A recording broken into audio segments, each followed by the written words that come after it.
we're going to do this backwards because this is how FinCEN laid it out.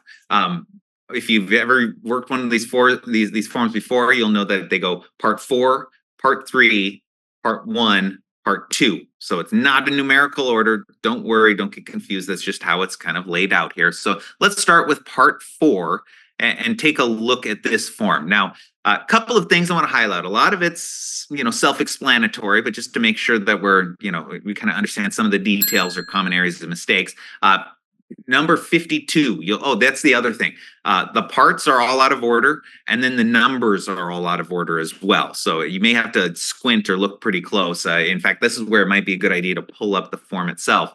But number 52, the type of institution, that'll be a drop-down box, so you can put through whether you depository institution, or maybe you're a money service business, or maybe you're a casino, or other, and you can put in the description there.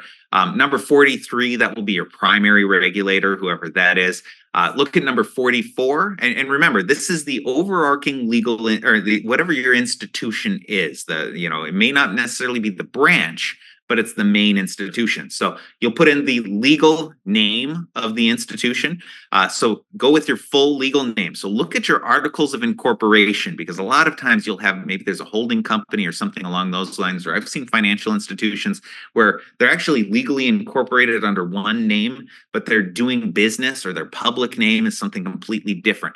They're looking for that legal name. And then there's under 45, you can put in whatever that trade name is. Under 47, they want your whatever the permanent street address is. There's a spot there that I mentioned, that RSSD number, the Research Statistics Supervision Discount number. This is for the main bank, remember.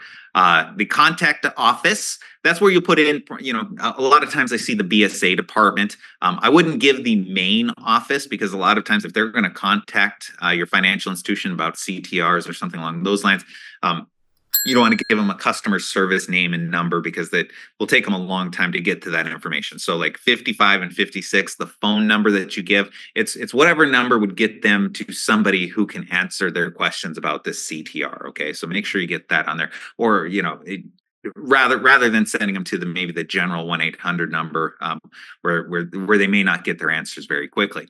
Number 57 at the bottom there, that's the date file that will actually go in automatically once you filed this.